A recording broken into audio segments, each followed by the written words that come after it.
Good day, YouTubers and global crypto enthusiasts. This is 88 Fantastic coming to you from Northern Canada with another quick video. Wasn't going to make another one of these, but it's so bloody cold outside. I'm staying indoors for the whole day. So as we discussed in the last video, we are going to start talking about positive news in the space and possibly try and find the odd village idiot, poke a little bit of fun at them, but going through a few hours of the news today, I actually wasn't able to find anything ridiculous, which is actually quite strange because there's usually more than enough. So let's go through some of the news, and then some of the news are with the crypto projects. We'll pop up the charts, and we'll give you a quick show of that. And then at the end of the charts, we're going to show you the movers and the gamers, and the losers and the gainers, and show you some things to spot. So currently, it's the 18th of January, 2019. I'm not a financial advisor. This is not financial advice. Do your own research before you put your money into anything. And as always, double check the first and last digits of anything you punch in before you hit that enter button. So we're going to get started with the dark web. Ooh, the dark web. Back in the news once again, and again for some good reasons and mostly the wrong reasons. Data from the company Chain Analysis is showing increased activity even in this bear market right now, with transactions in the dark web continuing to increase. Oops, sorry. Continuing to increase, and what we're seeing right now is reports coming out of the U.S. Border Agency about cracking down on people that are actually purchasing weapons through the dark web, as goofy as that is. Okay, so what we're going to have a look at is the ETH chart here, and with the debacle of their hard fork here recently and their delays, and of course you never find out about anything until after it's over. And now that we're seeing is that security experts in the space are actually warning Vitalik and the developers over at ETH that their hard fork had a ton of holes in it, and they should really get this stuff fixed before they decide to put it out. And of course, as usual, the ETH people ignored all of that. You do have fantastic technology. Ethereum is an amazing piece of gear, like it really is. But I mean, you guys got to start getting your stuff together. And when you say you're going to do something, get it done. And like my man Richard Hart says, test your shit. Test it before you put it out. And as you can see in the chart here, the fork was scheduled for the 16th, right? And what you see here is the accumulation of smart investors basically continuing to beat up on the weak hands to build up their stack. As the January 16th date got closer, all of the major exchanges started accepting the hard fork, which they've done for everybody in this space, except for Bcash, the piece of crap project of Bcash and BSVR. The only two that got rejected by exchanges. Other than that, everybody else that's done this has been accepted. But they were told not to put this out, and as you can see, the price keeps going backwards now. So with the excitement of it building up, the exchanges are about to, or are accepting it, and they had to delay it because of all of the holes. So, as usual, they usually don't get things done on time. But again, like I said, the technology behind Ethereum is absolutely amazing, and I really do wish them the best because when they put this out, a lot of people money lost on Ethereum, and at least now the devs and the community are starting to patch up some of them holes.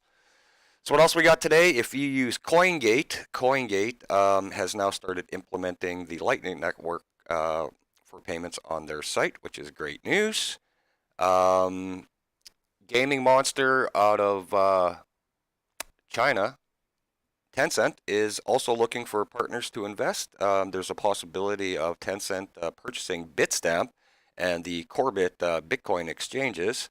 And as I've stated in previous articles, I believe gaming and gambling on the blockchain will be massive, literally in the next 2 years. So that's what Tron is basically doing right now, is gaming and gambling. And we're going to look at the Tron chart next because they're also in this next little bit of news. BitTorrent has put out a token called the BTT. It's not out to purchase yet.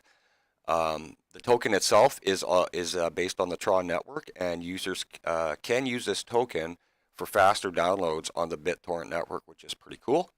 And if you weren't aware of BitTorrent, Tron had actually bought BitTorrent last year, and in the next couple of weeks, upcoming weeks, the token BTT can be purchased on the Binance Launchpad platform.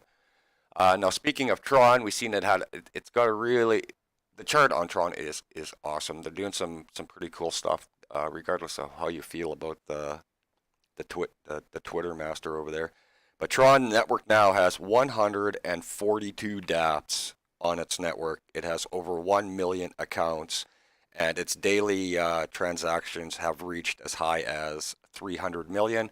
Now, the thing to keep into mind on that when they say transactions of that, and Tron is a gambling and gaming platform, they count clicking as a transaction. Don't know why, but it is. So that number is also a little bit skewed. And the other one we wanted to look at today is Icon ICX. Where are you? Punch in some Icon. What the hell? Search. What am I doing? Oopsie. Let's just go find it. Icon, you're sliding. Okay, so we see the icon chart. Again, Icon's theme for the longest time is hyperconnect the world, and they're just taking way too long. And a lot of these companies in that area, the South Korea area, being from North America, these guys don't advertise. They rarely market. These companies have a tendency to their work will speak for itself. The problem with Icon is it's just taking an awfully long time. So a little while ago, they decided to finally step up their global accelerator plan, and we should start to see some results very soon. That's what Tron did. Is they started up their accelerator program, and they had 1,000 contestants come into this, and out of those 1,000 companies that entered the contest, 113 were picked as the winners, and they shared a $1 million prize pool. So I can see Icon getting going on this. I do like the project, but as you can see, open channels, 100% team, product, everything looks really good across the board. And then again on Coin Checkup, you can come and see all of the great news for your favorite project if you want to come and look. And then lastly, we just wanted to show some things to look at in the market. People get a little bit fooled by this. So when you see, all these ones go, oh, look at the percentage. Oh, it's up 1,200. There's $300 going into this. I could put in $1.50 and the price is going to boom. Look at the 24-hour volume. You want to look at its circulating supply. You want to look at everything in this. And honestly, anything that's really being traded under the $1 million mark is very susceptible to moving up or down.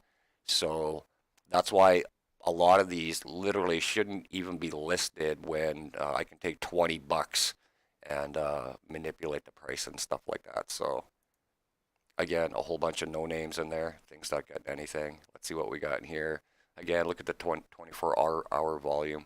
These are nothing. Like, these shouldn't even be listed anywhere. I'm sorry.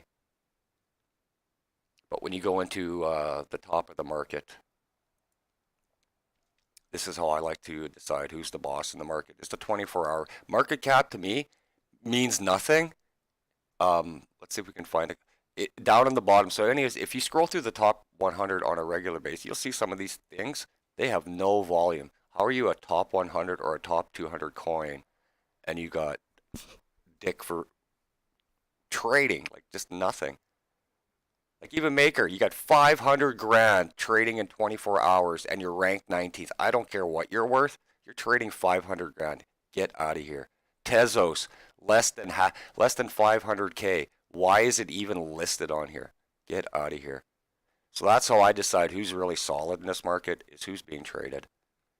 And you can see. See, for me, this is your real top list from 1 to 10. Tether being a stable coin. Who else we got in here? Gemini, stable coin. Paxos, stablecoin, Juice, stablecoin. So what I like to call the stablecoins, they're an awesome idea, but at the same time, I call it the hiding closet. And it's a great example when if you can make some successful trades and you can build up on your stacks and trade into a stable coin and go hide in the closet while the market keeps dropping like that. So I like stable coins, but most, Tether still can't be trusted. No audits, no nothing. Gemini is pretty solid. At least that's real. It's legit. You could walk in there and go do something with it if you're in their city. So, anyways, that's it for me today. I hope you enjoyed some news. Any questions? Anything you'd like me to look at? I will gladly have a peek at it. This is 88 Fantastic from Northern Canada, signing out on a chilly day. Stay warm, y'all.